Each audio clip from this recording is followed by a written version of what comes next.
Alright, well, I just played Ironsmith Medieval Simulator, a newly released game developed by the Epic Lore Games, and published by Ultimate Games SA, known for their publishing of like 5,000 fishing simulator games. Ironsmith is a blacksmith simulator game set in a fantasy Viking world where you're tasked with forging a variety of metal goods. You'll make horseshoes and nails for the townspeople, as well as swords, axes, and all kinds of weapons for warriors to go to battle. Were there axes? I think there was axes. Anyway, crafting has always been one of my favorite things in games, especially when you can make your own weapons and armor to use. I started playing World of Warcraft when I was 13 or so, and the professions in that game are generally all pretty useful in a lot of different ways. I always played as dwarves, and their major city, Ironforge, as the name implies, is this gigantic underground city built around the Great Forge inside of a mountain. I really ate this stuff up when I was a kid, and I still do. I remember when Skyrim came out and it introduced blacksmithing to the Elder Scrolls series. Oblivion had the armorer skill, but all that really let you do was repair your gear rather than craft it, so I was really excited to see what you can make in Skyrim. I've always had a fascination with blacksmithing. I just think it's cool. I've actually somewhat considered taking up blacksmithing as a hobby or even career, but as it turns out, landlords get pretty mad when you try to install a forge in your third floor apartment. Anyway, I mentioned all of this to kind of illustrate how I'm like the ideal demographic for a fantasy blacksmithing simulator game. So let's get into my first impressions of Ironsmith Medieval Simulator. Right off the bat, the graphics don't really wow me, but I thought, hey, it's a smaller game, it doesn't need to look amazing, it's about how it plays. Unfortunately, the disappointments didn't stop there. So after a few minutes with Ironsmith, it becomes kind of clear what type of game it is. It's built on the Unreal Engine and kind of feels like those crummy $5 ripoff horror games on Steam. You can probably tell just by looking at it. I'll be real with you here. We generally talk about games that we love as a way to share them with others. We're not really here to be critical or harsh on things we don't like. That kind of feels like a waste of time. And there's already enough angry video game nerds out there. That being said, Ironsmith is a game I was really hoping to like, but felt kind of let down by. Now, I don't know the situation behind the development of the game. It could be a content farm, asset flipping attempt at cashing in with us Man-at-Arms fans, or it could be an honest, passionate attempt at making a cool blacksmithing simulator. So I'm gonna take you through my experience making my first blade in Ironsmith, and you can take from it what you will. Here we go. Initially, I'm a little confused by the default settings. My mouse had this really weird lag and the sound was set to low quality by default. Kinda strange. Also, that cursor is extremely similar to the World of Warcraft one. I guess it's different. This cinematic is alright. The giant flashing skip button could go, but it's not horrible. What the hell, dude? Wake the fuck up, blacksmith is the first line. Also, there's no voice acting or mouth movement? Man, the old-timey font they use here is kinda cool, but I can't tell what some of these letters are, making it even harder to understand what to do. I get up and walk over to her or father and start chatting. Go fetch me some wood and coal.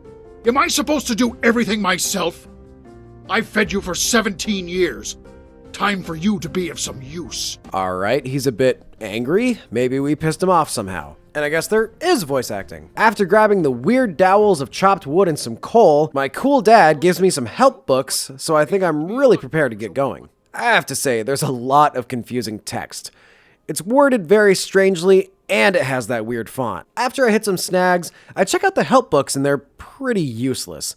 They're not in order and they don't really explain anything in detail. Alright, fast forward like 10 minutes and I'm backing out of the game to do the tutorial. I guess that could be like my bad, hey man, try the tutorial first, but like, why can't the tutorial just be part of the intro of the game? Maybe I'm younger and my father teaches me to craft or something? Alright, but whatever, let's jump into that tutorial. Here's where things start to make a bit more sense. This Baron guy silently guides you through the crafting process, though following what he says sometimes isn't what the objectives in the upper right are. As I'm getting more familiar with the controls and inventory, I'm realizing how not optimized they are. Pressing I opens your inventory. You only have 2 hotkeyable slots at first, and you have to manually equip each item before placing it. This sluggish process is a big hindrance and inconvenience. Now, to speed things up a bit, I'm gonna rapid fire the process of making a sword. Alright, you ready? Let's go. Pick up 5 wood and 5 coal. Drop them in the furnace. Activate the bellows 3 times. Place the crucible in the furnace. Place an ingot in the crucible. Wait for the ingot to melt. This takes a while. Grab the sword mold. Put it on the workbench. Activate the workbench. Open the mold. Choose the blade style. Read the confusing description. Place the mold under the pouring rim. Grab the crucible. Make sure to have pincers equipped or you can't. Place the crucible in the pouring rim. Activate the pouring rim. Totally mess up this pouring minigame. Pick up the mold. Place the mold on the workbench. Activate the workbench. Open the mold. Absolutely annihilate the mold. That's the actual sound it makes. Pick up the blade. Place the blade on the anvil. Activate the anvil. Click the spots with the circle. Nothing tells you this, but the smaller the circle, the more better the sword is. Pick up the blade again. Submerge it in the water. Put more wood and coal in the furnace. Activate the bellows. Pick up another ingot. Place the ingot in the furnace. Wait a long time for it to heat up all the way. Place the ingot on the anvil. Activate the anvil. Slap the shit out of that motherfucker. Choose your pommel and guard. Click the things. Click the things again. Click fast, now! Pick up a correct sized handle for the blade. Place the blade on the workbench. Are you getting bored yet? Activate the workbench. Click the things like we're playing Pajama Sam. Assemble the sword. Bring the sword to the engraving table. Place the sword on the engraving table. Activate the engraving table. Vomit at these really bad arrows. Choose the really cool gray circle decal. Be very confused and place the nearly invisible gray circle somewhere. Bring the sword to the grinding wheel. Place the blade in the grinding wheel. Activate the grinding wheel. Play a 2006 Flash game version of the grinding minigame from Tony Hawk's Pro Skater. Sorry you broke your femur, bro. Bring the sword to the sword rack. Forget to actually grab the sword from the grinding wheel. Go back and get it like an idiot. Place the sword on the sword rack. Not like that. There you go, buddy. And that is all that's involved with making one sword. I've got a lot I can say, but I think you get the idea. This game does have a story. Your father seems to disappear and you're brought to a new town to be the Earl's replacement blacksmith. He needs you to forge new weapons for his warriors as an enemy army is soon approaching. It seems like you can also get side quests from villagers too. Overall, I do find this to be just a bit too tedious, confusing, and obtuse to really be enjoyable. Which is a shame because I think this setup is pretty strong.